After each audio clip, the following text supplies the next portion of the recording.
Welcome to Negotiating Happiness, the show that helps you find happiness, success, and balance in your work and life. I'm Adriana Fiestra, your host for this journey into entrepreneurship and personal growth. We're broadcasting live on 107.7 and 105.3 FM in New Orleans as part of the United Public Radio Network. We explore the latest strategies, insights, and stories from successful entrepreneurs and experts. From managing stress to building a thriving business, we've got you covered.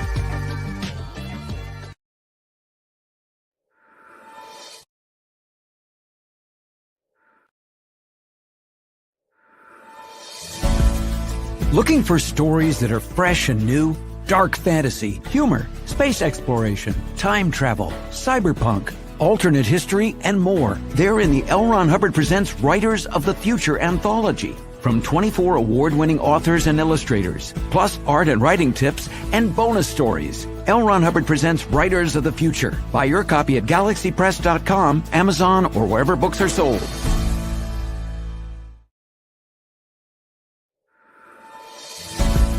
Looking for something new in sci-fi or fantasy?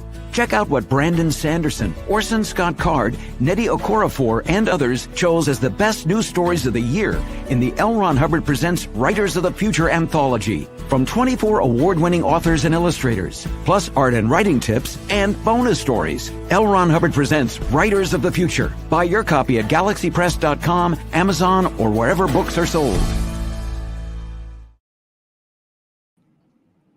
Good afternoon, everyone. Welcome to Negotiating Happiness. My name is Adriana, and I am your host. And today is Monday, September the 18th, and I can't wait to dive in with our guest today. Just in case you are new here, we are broadcasting live on the United Public Radio Network and UFO Paranormal Radio Network at 105.3 and 107.7 FM in New Orleans. And if you want to watch us on your big TV, check us out. We are also on Roku TV. You just have to go in and search for us. Grab your coffee, grab your lunch, and let's dive in today with my friend and guest, Krystal. Let's get her on here for you. Hello. Hello, Krystal. How are you? I'm good. How are you? I'm good, thank you. Just going to do a little quick introduction here for everybody. So this is Krystal. She is the mother of two very active little boys and cherishes spending her evenings engaged in playful activities around the house or in the backyard with them. When she's not tidying up tiny Legos, we've all been there, tending to runny noses or tackling carpet stains, you can find her formulating strategies and meticulously crafting lists of goals and to-do items. My people. That sounds like my people right here. So Krystal is a web and brand designer at KN Creative Marketing. So the inception of KN Creative Marketing took shape after Krystal's second son came into the world. She initially began creating logos and packages, but then the world events of 2020 disrupted everything. It wasn't until October of 2021 that she finally seized the opportunity to take a bold leap of faith, securing her first client. To say it has been a whirlwind journey would be an understatement. In her inaugural year in the business, Krystal assisted 33 small businesses in achieving their digital marketing objectives. Krystal boasts a robust background in sales and marketing, but she truly found her stride when she embarked on her marketing career approximately 15 years ago, leaving behind her corporate position. She pursued the exhilarating path of running her own prosperous marketing company. Her aspiration is to empower your business with the same freedom and success. And she also happens to be a Wix web designer specialist. So Krystal's primary goal is to facilitate the success and expansion of small businesses, just as she experienced in her own journey. So after that intro, it was a no-brainer why I wanted to have Krystal on the show because this is what we're all about here. I was making a joke with you, Krystal, about the blind leading the blind, but this is basically what the show is. Yeah. And on the way, we just happened to figure it out and talk about what makes us happy. Yeah. So blind leading the blind, like honestly, if there's a small business owner out there who wasn't at that stage at some point, they're probably not being truthful. Like, Exactly. figure it out. It doesn't exist. It does Yeah. not exist. Right. That's right. So thank you so much for coming on. We're going to have our chat open. So thank you so much for our listeners. We do have a listenership across the world, which is very cool. We are broadcasting live, like I mentioned, in New Orleans. So hello to all of our American friends and all of our Canadian friends. Krystal is also based out of Ontario, Canada. And if you have any questions, please drop them in the chat. We will see them and respond to you or feature your comments live. And if you want to watch us later, if you don't have the time right now, yes, these will also be part of the archive, and you can find us virtually on any platform that will host a podcast as well. Okay, so Krystal, let's dive in. Tell us about you. Tell us about the magic that you do. Everything. So I'm a Wix website expert. I've been working with Wix for about 2.5 years now. My background in marketing is kind of all over the place. So I started my career after college as like office admin. Just like I took a business course, office admin, and I kind of worked my way up. I found that I really enjoyed the sales and the marketing side a few years into my career. And then I, slowly worked up the corporate ladder to like a full marketing position. So I held that for quite a long time. And I feel like because I didn't pigeonhole myself, a lot of my experience is varied in marketing. So I've been in media, I've done ads, I've created websites, I've done all the parts of marketing that there really is.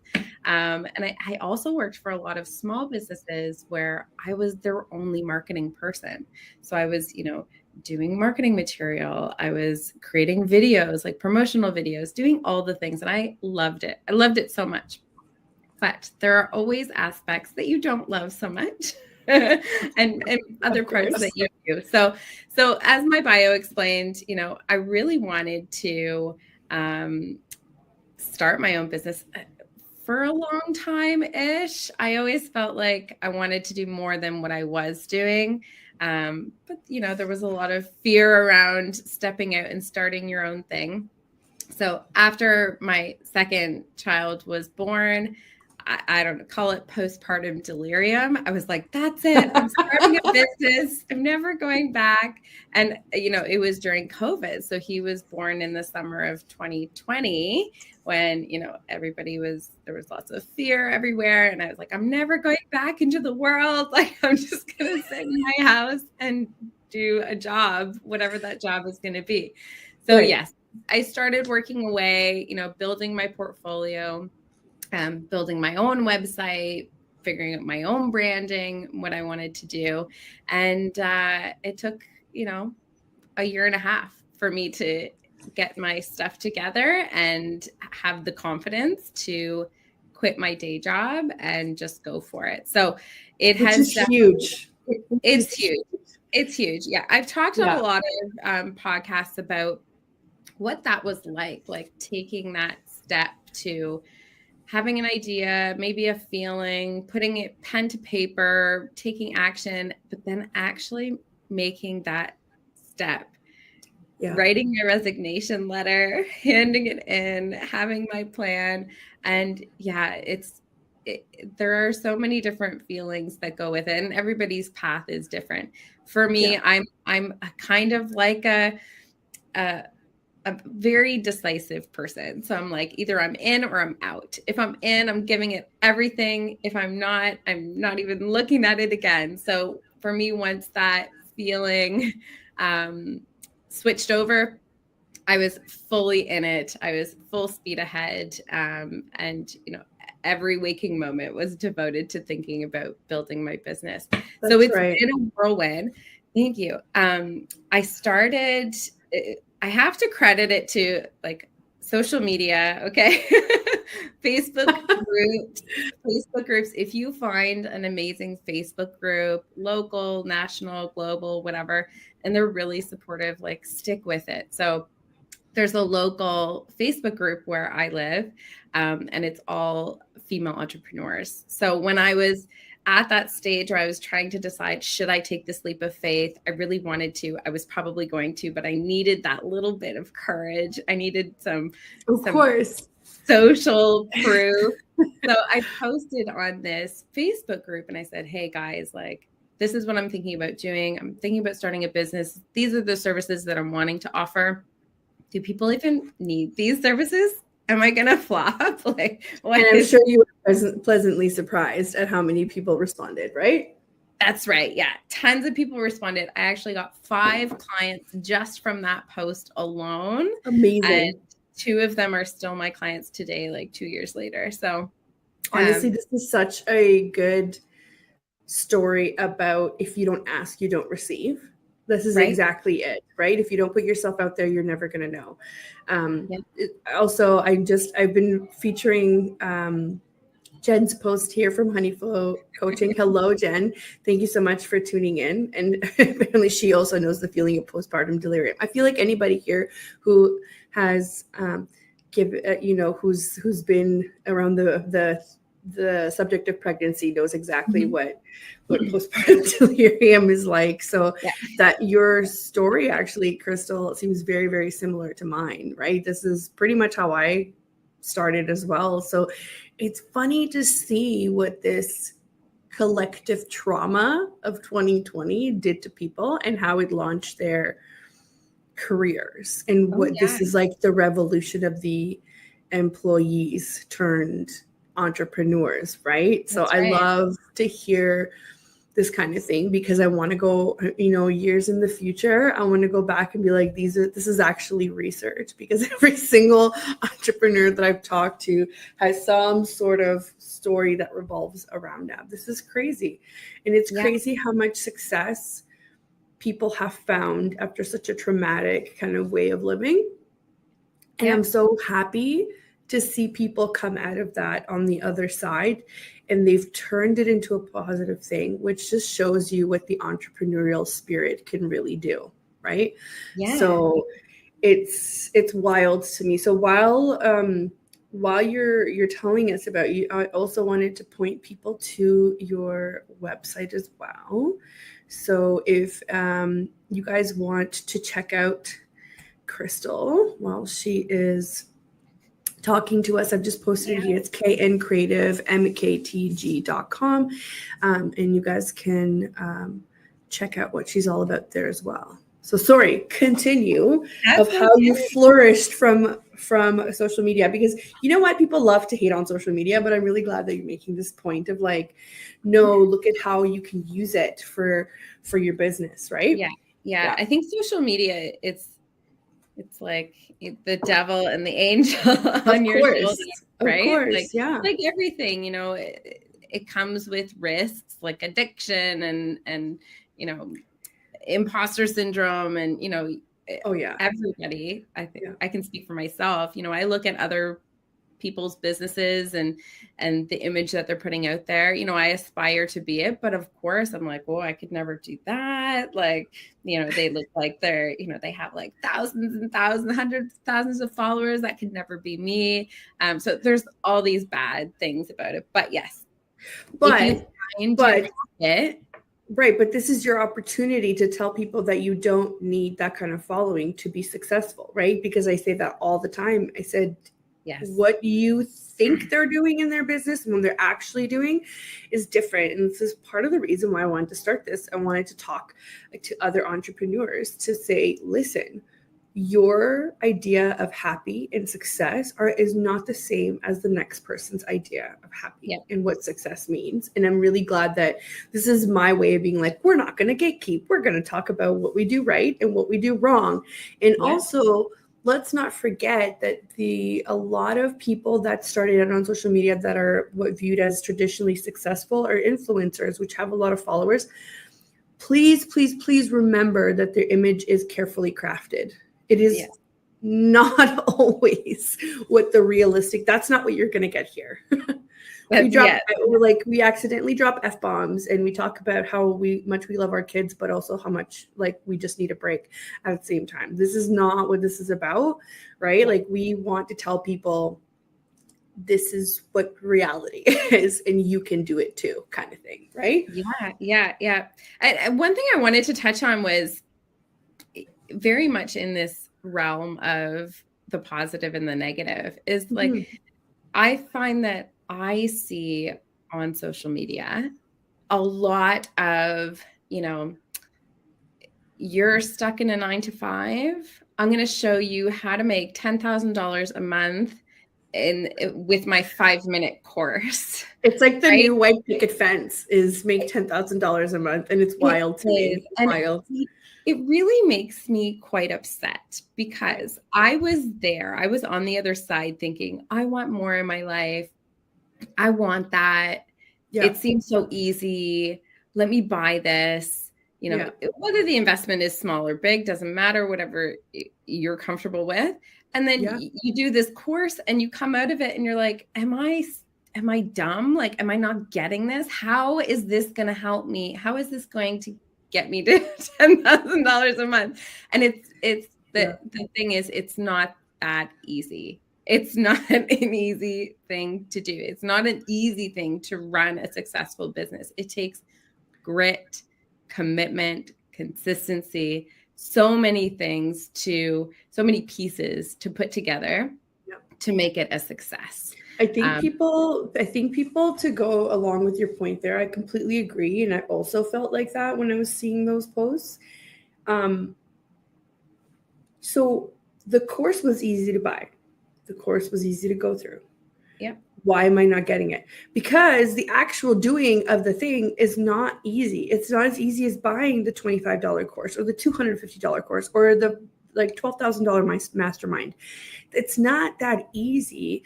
It's people forget that what you're talking about, the grit, the consistency, it's because you need to build something in order to get those kinds of results. And people go right from I have one client, now I want 1 million. You don't have the infrastructure to support 1 million. Yeah. And the in-between is what's going to make it or break it, right? Yeah. So like we've talked about this before in one of our episodes where you have to build, then you have to actually Jill, one of the copywriters and brand strategists that I had on the show, she talked about building, growing, and scaling in that order. Yeah. And a lot of people sometimes try to just like zoom through. And what happens is, let's say you started out from 0 clients to 10, right? That's probably how it happens for a lot of us. You didn't have the building stage. So now you don't have the systems. You don't have the capability to support it, but you also don't have enough to hire somebody to do that for you, right? So this is where kind of my job comes in to be like, let's backtrack. Let's kind of build your systems. Let's build your contracts. Let's build your client experience so that you can focus on getting from that 10 to 100, right? But people just think you can just zoom through because this course told you how to. Right. And it's like, in theory, but the course didn't like actually show you what day 1 versus day 1,000 looks like. Right. That's right. Yeah. And I think it's for us too, as entrepreneurs, we need to grow into it personally. Like we need to learn what it's like to not have any clients and hustle. And we need to know what that feeling is like. So then when we have these systems in place, we value them. Right. It's like making money when you're a kid. You know, my 5-year-old's like, oh, I want that. It's like, that's $500. Do you understand what the value of that is? Right. No, they don't understand. So when you go through the trenches and you build your business and you feel the anxiety and you feel all of these things, you're learning and you're growing. So then when things are great, you know that you've put that work in and you can really appreciate it for what it is. For sure. And this is where kind of also Jen's piece on pricing comes into Jen from Honey Flow Coaching, where she where she talks about having appropriate pricing, because your day one pricing is not going to be the same as your like day 2000 pricing, right? Or maybe day 100 pricing, depending on how much value you bring to the table. And sometimes we are our own worst enemy, and we're the reason why we're not growing. And I 100% am right there. And it's so validating to hear it from so many different entrepreneurs that they're kind of like, yeah, me too. Like, yeah, I make those mistakes as well. So I'm super glad I'm gonna segue right into the branding and website with this. Yes. So it's the exact same mindset. So when you're building your brand, you need to understand what your values are, what your purpose is, what you want. Your messaging.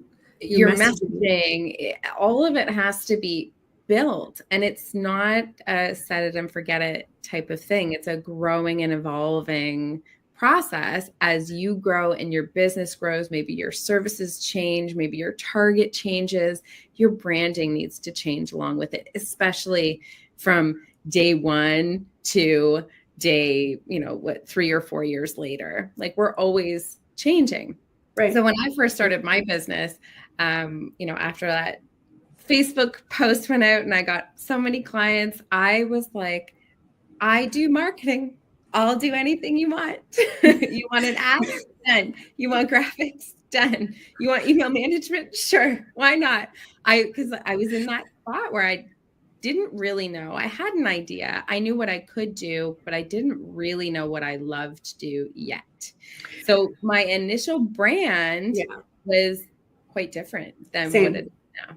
Same. I did the exact same thing. I said, oh, do you want me to do admin work? No problem. Oh, you want me to do strategy? No problem. You want me to come to your office and you're in Ontario? No problem. I'll do that too.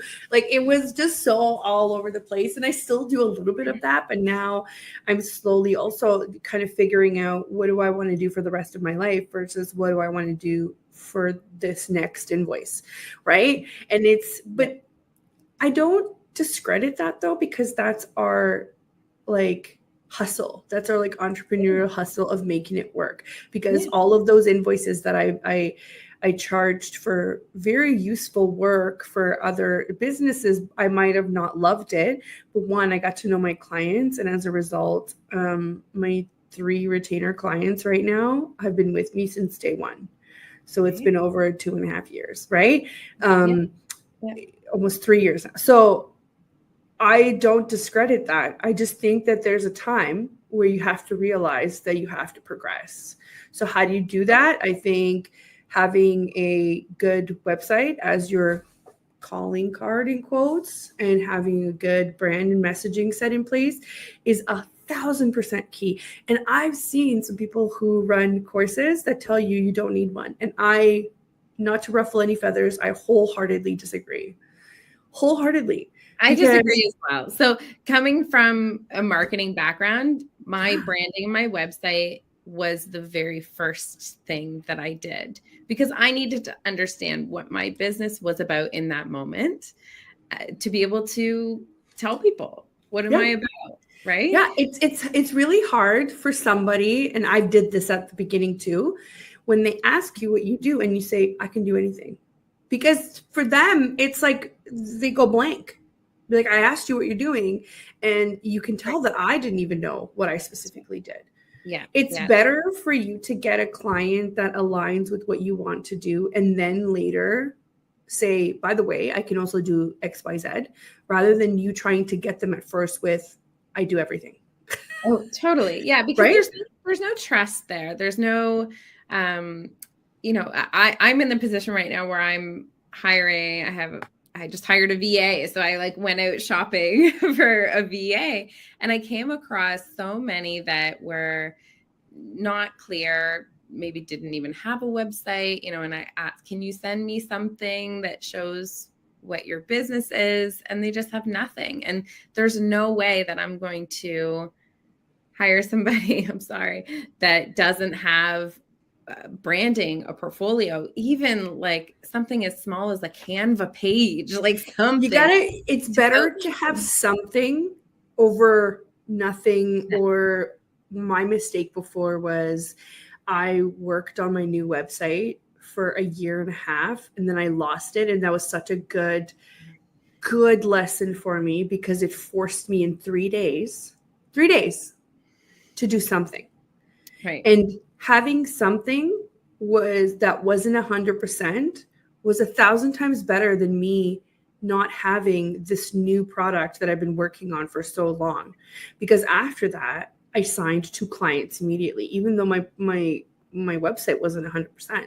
We're so bogged down on like the details on rather than focusing on the fact that you have something that is client facing, that shows them. So even if you are hiring somebody, would you not want to see how they write, how they communicate, considering you have to get along and you have to communicate with this person in order to keep your clients happy, right? Yeah.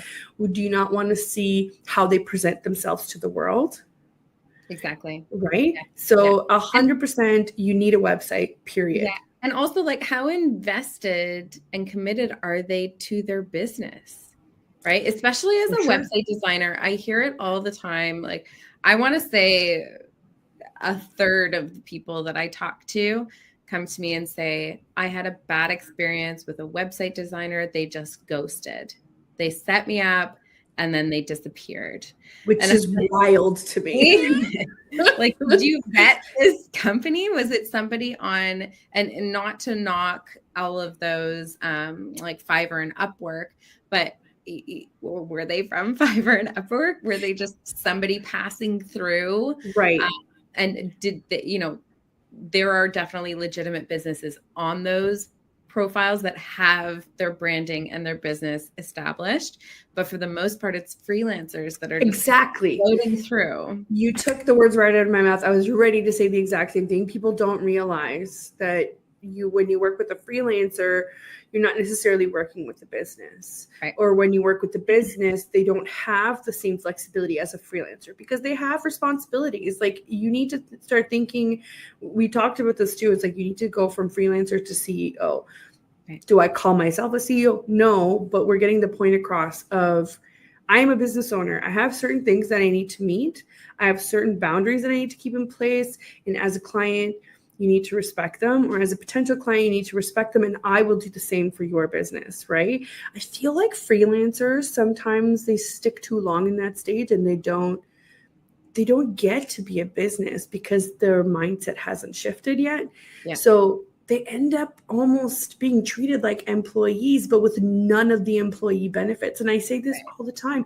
And VAs are actually probably the number one thing that I see on all of these Facebook groups or online, where everybody's like, you need to apply and you need to send a resume, blah, blah, blah. And I'm like, but do you? Like, if you are a business owner, I would not apply as a business owner. Not that I'm above it. It's because it's not appropriate behavior from a business to business contract. You're right. Yeah. Right. And you're 100% right. When you're hiring somebody, you want to look at their website. Right. Yeah. Well, and especially being a website designer, I can tell a lot by somebody's website. So that was one of, you sent me a little list before our call of things to talk about. And when I went through, I don't know if there was a specific topic on this, but actually I think there was. I think there was one on functionalities of a website that to look out for, or that you like to see. Yeah. So I can tell right away when I go on somebody's website if they DIY'd it or if they hired somebody who wasn't a website specialist to create it. And there are a lot of tells. Tell us a few. Tell us a few do's and don'ts. I love it. A couple tells that, I know the website is either, poorly made or poorly constructed or, DIY, is the branding isn't consistent. So your branding is your messaging, your tone of voice, your colors, your fonts, your elements in your website. All those pieces kind of go together. And one of my biggest pet peeves is seeing sometimes they're beautiful websites, well done. And then the social media icons are like the original pink and orange and yellow or whatever, blue Facebook. It's like, you couldn't have just taken that one extra step, right, to make it brand aligned. The other one is the favicon. So the favicon is huge. The favicon is the little tiny image that shows up at the top of your internet search. And to be honest, I forget to change that. That is like the first thing that I look at. If you don't have one for your website, or if it is just the default on some builders, like WordPress has a W. Yeah. Squarespace has their little black square.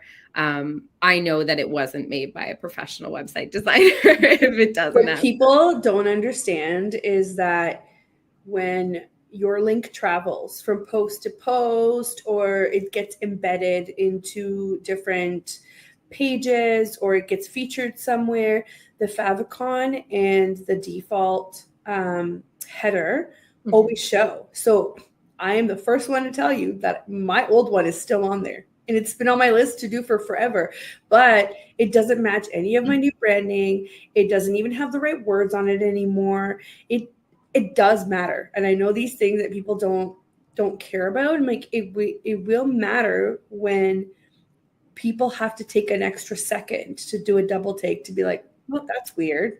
See, this is the other side of it. So if your listeners have seen other human beings, they know that you are attracted to something that is put together, symmetrical, beautiful. There's like a scientific attraction level to seeing another person. And whether it's on a conscious level or a subconscious level, when a user is looking at a website where the font is all different sizes, maybe this button is this big, it doesn't quite fit the text, there's no favicon, that sentence just doesn't quite make sense. The mobile version gets forgotten about. I've been there. Whether we understand what we're seeing and how it's affecting us or not, on a subconscious level, we're like, these guys look kind of amateur.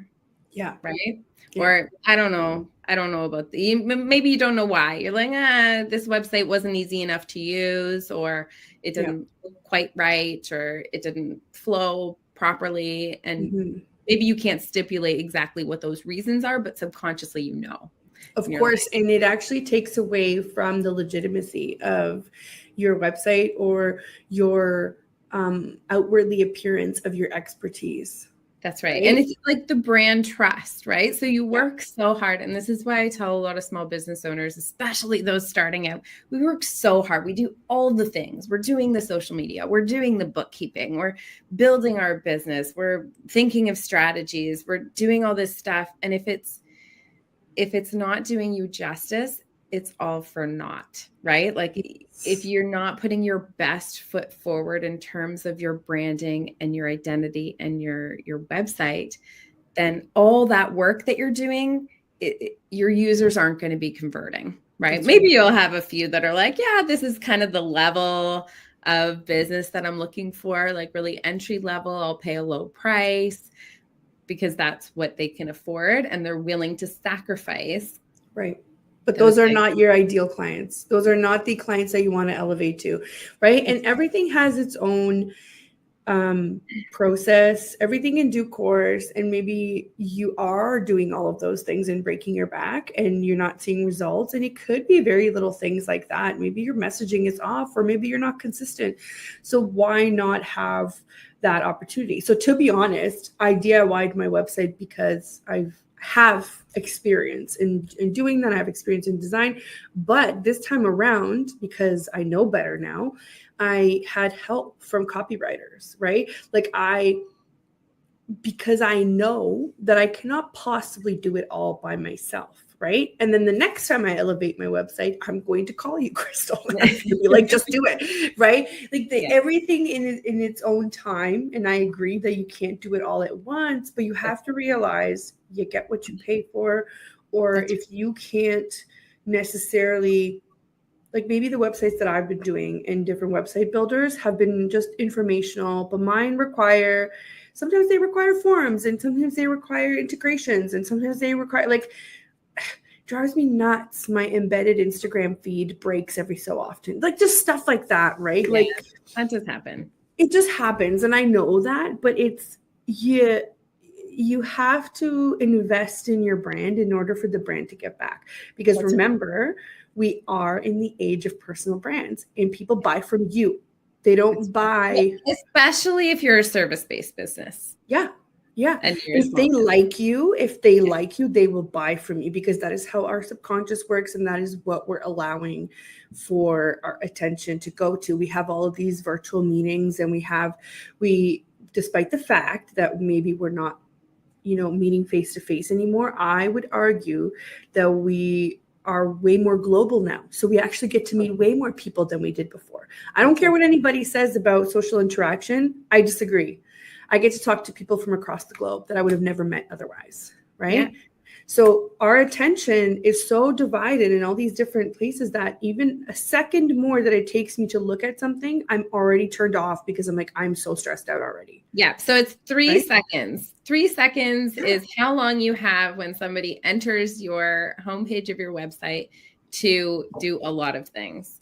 We call it above the fold. So the first, on a desktop, the first kind of rectangle that you see, you need to have your branding needs to be present. Yep. You need to speak to your audience. So they need to know that this website is for them. Yep. And they need to know what exactly your website is about. And then the last thing is the call to action, right? So all right there, 3 seconds, boom. Honestly, if you don't have those things, then the bounce rate is a lot higher. And the bounce rate is when people enter your site, stay for a couple of seconds, and then just X out.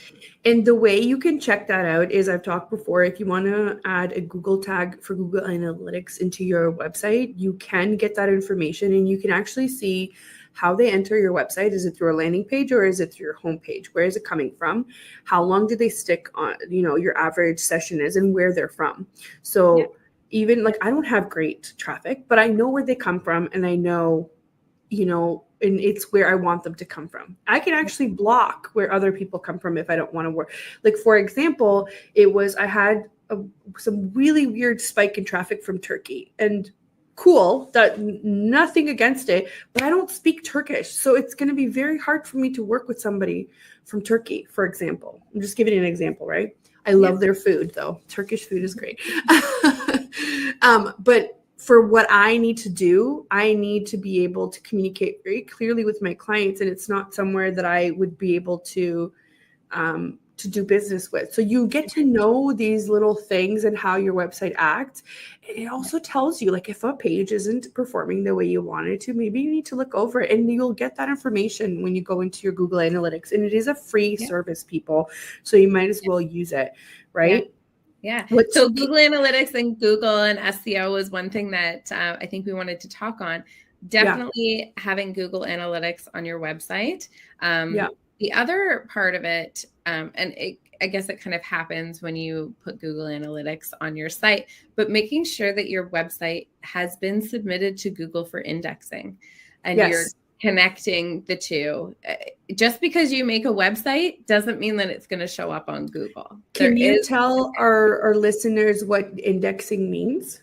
Yeah, sure. So I like to think about it. I'm a very visual learner, and I think visually, and I think about like those old Rolodex, right? The Rolodex with all the papers in it.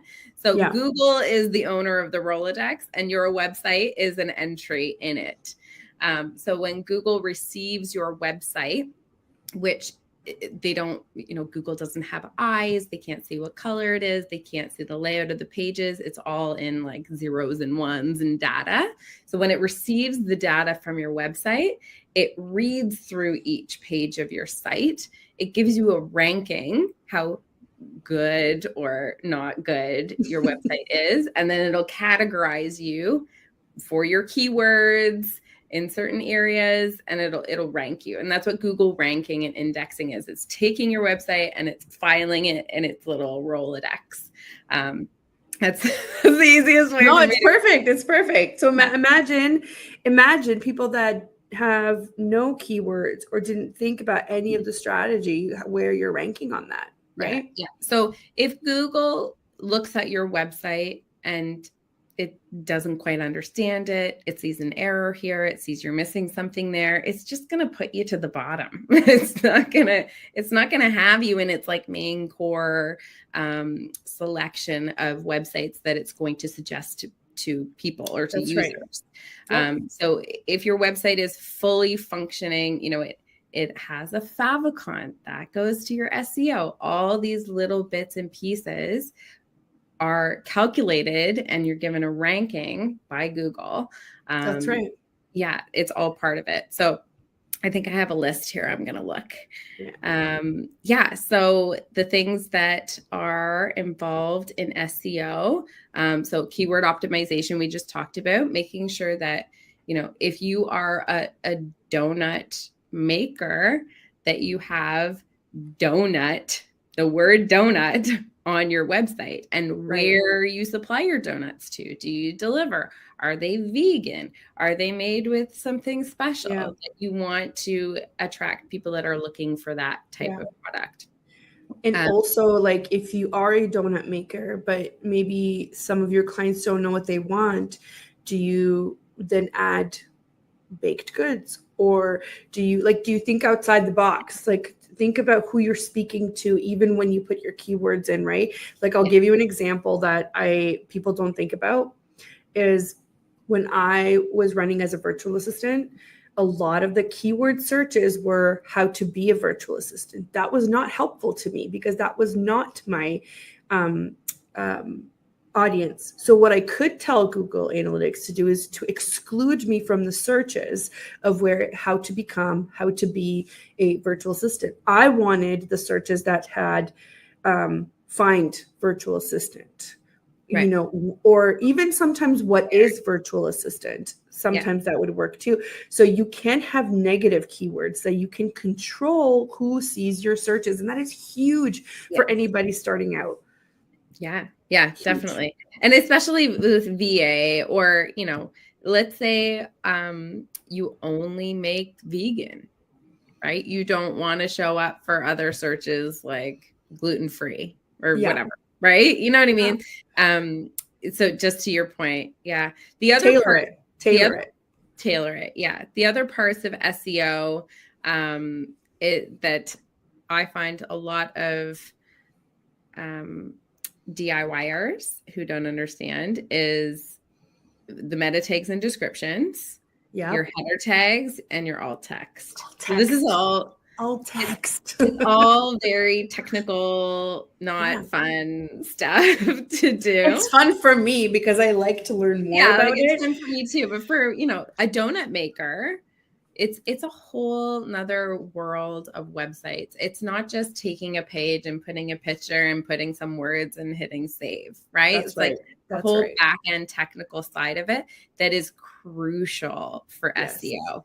So if you don't have text behind your image on the back end of your website explaining what that image is, Google will rank you lower.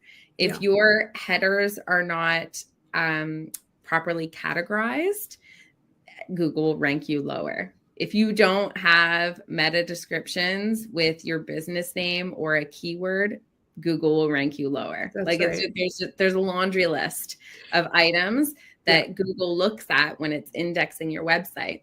Yeah. Does your website have a check mark here or an X? And that will directly impact how often Google will suggest your website to users. And you should update it. So as your messaging changes and as your focus changes, you should be updating them as well, or else it's pretty useless to you, even if you have it in there.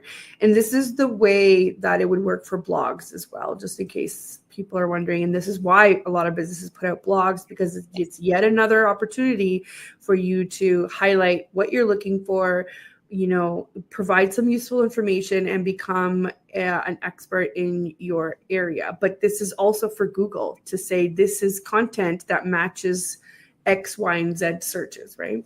Yeah, definitely. Yeah, blogs are an amazing way to keep your website fresh. So Google favors websites that are always changing and new information is being added. That's so right. if you have a portfolio website like mine, or like a lot of service-based businesses where it's not really changing, having a blog is a great way to keep it fresh and keep Google continually looking at your website and continually ranking you. That's a great tip there. Yeah, it's a great tip. And blogs don't have to be complicated. Blogs are like this, oh, I gotta start a blog and I'm gonna be writing for days and days. They don't have to be complicated. And talking about blogs, let's talk about keyword optimization. Yes. So before we do that, sorry, I just realized what the time was because we're having so much fun. I didn't even do my halfway through station IT.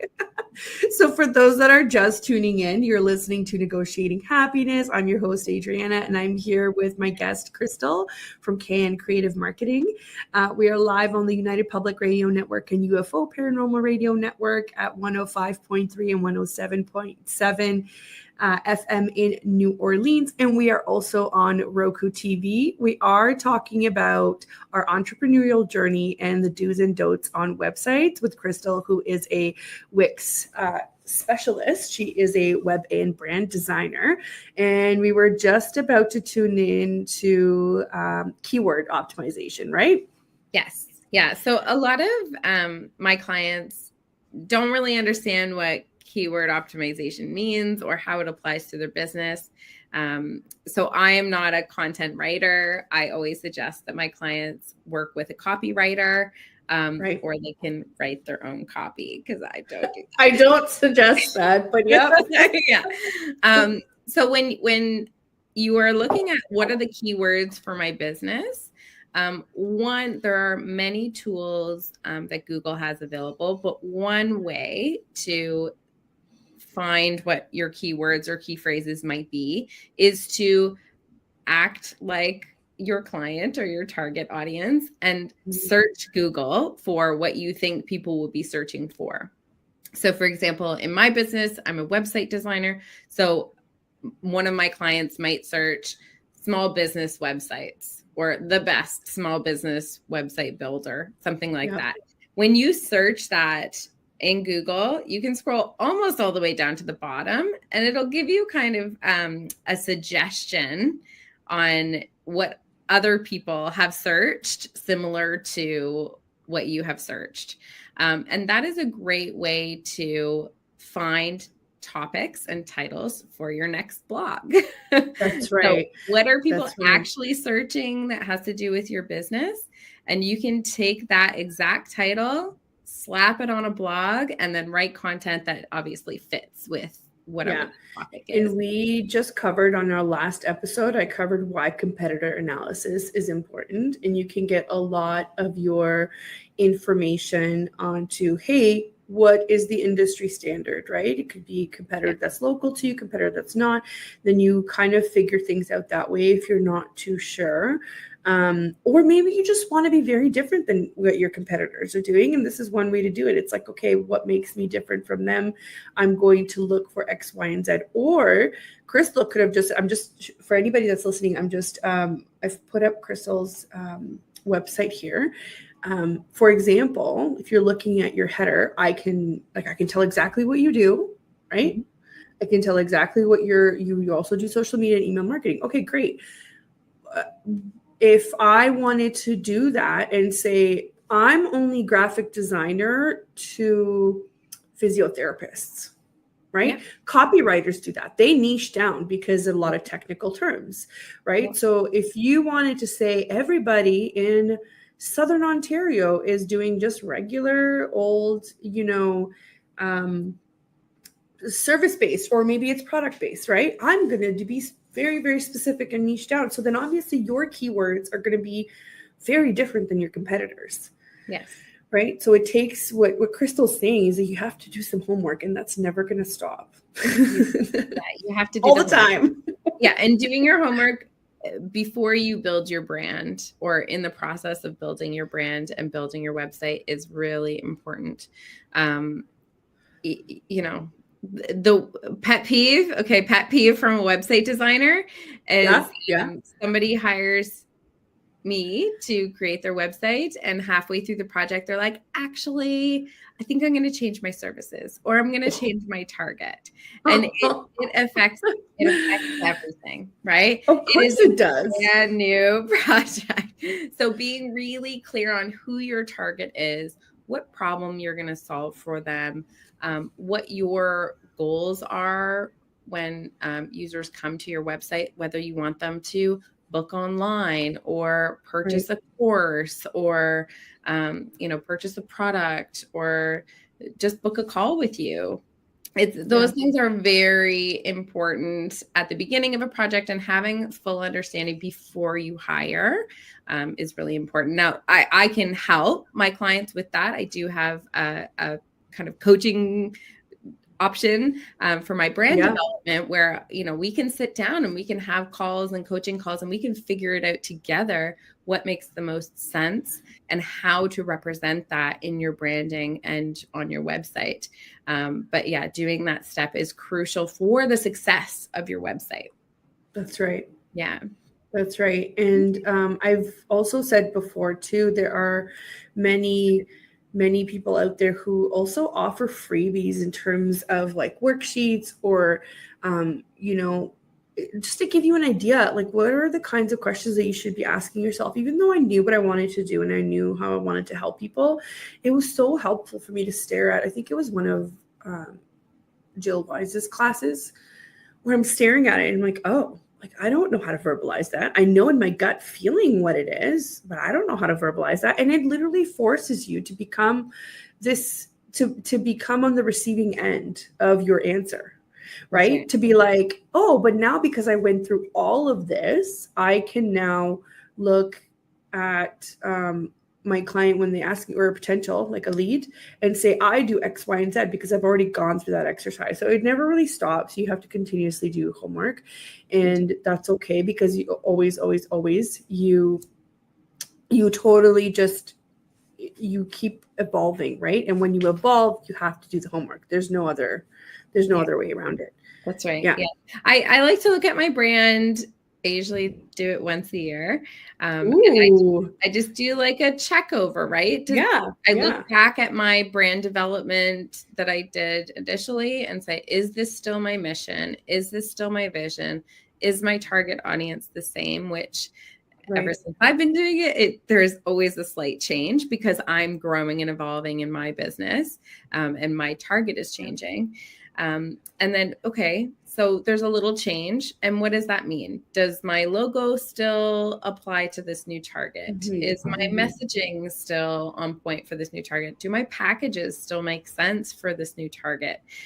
So once a year, I think, is a good pin to put in to just take a look at everything. And then if there are changes to make them. Yeah, no, that's right. I feel like I don't do it every year, but sometimes I get into these moods where I do CEO Mondays, where Mondays are kind of kept for basically the show and for doing development. And it's really helpful because sometimes I get into this mood where I just go and just scrap everything on a page and be like, okay, it's new, right? So I'm not as disciplined about when I do it, but I do agree you should be doing it so that you can I would say at least once a year. Like if you know that you're making a change in your business and it's halfway through the year, or you just did it 2 months ago, then that applies. But if you haven't looked at your branding at all and it's been like a year and a half, you're like, you should probably revisit it. And that's right. Everything. Yeah, that's right. And so, I mean, I've seen a lot of people like you don't need to do, let's say, brand photos every time. I've seen a lot of people reuse their brand photos gracefully, I've seen a lot of people get really creative with what they can do on Canva. It's about working within your resources. And it's funny because when I start working with somebody and I kind of take a peek in their operations, we always find things that they're overspending on where that could actually be used in a different area of their business. So it's always a good thing to check in with a professional, because you might actually be losing out, because for the same expense, you might be getting more for your brand, for your business than you thought of, right? Because a lot of people don't know what all of these platforms do. So they end up signing up for them, and I say they have the same exact capabilities as the other platform you signed up for, right? Or they have overlapping capabilities. So we can do something about that. And if you're not ready to have a professional deal with it, then that's fine. You're not ready, but you should be doing this homework that Krystal's talking about, regardless if you're ready or not. Because when you are ready, you can say, here's my content. I've worked on this for 2 years now. I want you to like make it shine, you know? Yeah, totally. Yeah. So we're almost done here. I've just kind of been scrolling through your website. So if anybody is looking to spruce up their website or have like a coaching call with Krystal regarding their brand, it would be mktg.com. Or here, I'm going to put it on one of our banners here. Why don't you keep up with her on Instagram? It might be a little bit easier. And then you can follow her links from her profile on there as well. Yeah. I do. We've talked a lot about SEO this interview. So I figured it's a good thing to add that I do have an SEO checklist, like a freebie on my website. So if you're not sure if your website is SEO friendly or optimized, you can, it's a quite intensive checklist. It's not top level. It does have some nitty gritty to it. So it's good for those who maybe think that their website is SEO friendly, but maybe not quite sure. It's good homework. I'm going to go get it as well, just to make sure. Yeah, no, I totally appreciate it. We always get such good chats whenever we meet up. And is there anything that you're working on specifically that you want to share with anyone? No, I just opened up my books for Q4, so October to December. So I'm booking new projects, new branding and website projects for, the next few months until the end of the year. I do have limited availability because I am a one-woman show. I only take on a few clients every month. So if you're thinking about it, I offer free consultations. We can get on a call and kind of discuss your project, and I can give you some ideas and we can go from there. Amazing. And don't worry, Krystal will not ghost you.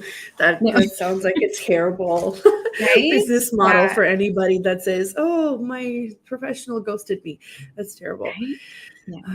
I might get back to you late, depending on what's going on in life, but I will be there. Yeah, that's super cool. So we have like 2 minutes left. I want you to tell me what makes you happy, Krystal. Not mom Krystal, not wife Krystal, you. Not mom Krystal, not wife Krystal, me. To be honest, right now, my business is like my joy. So when I'm not wifing and momming, I'm either, binge watching Outlander or best thinking about my business. Yeah.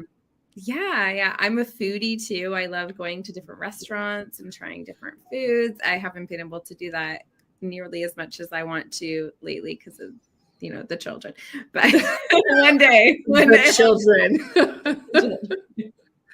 We need to have a business meeting. Yes. At a really nice restaurant. Yeah. I mean, I'm a big fan. Well, thank you so much for having me on. It's always great.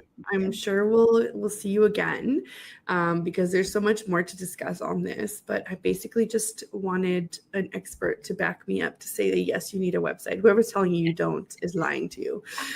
I definitely agree with that. And those that say you don't have to have a website to start your business, I agree a little bit. Like if you don't have the time and the energy and it's going to cause you stress, then don't do it. Just like everything. Right. But if you want to really build your business and take it seriously, I think that it's essential. You're not going to be able to grow. So even though you might have 1 or 2 clients now, which is super exciting when you're first new, great, but you're not going to be able to grow. That's right. Yeah. So it's better to have something than nothing. I always say this, even if it's bad, then it just gives you perspective on why you need to hire Krystal, right? Yeah. It's true. It's true. Well, thank you so much. And I want to thank all of our listeners as well, everybody who commented. Jen was with us today, which was really nice. And just to, oh, there we go. Some technical difficulties. When do we not have technical difficulties? Always. So thank you all for tuning into the show. Big thank you to the station as well, the United Public Radio Network and UFOpreneur Radio Network. And join us next week. We're going to have some exciting things for you then as well. If you have any questions for Krystal and you didn't get a chance to actually send them in, just leave them in the comments. We'll get them after the show.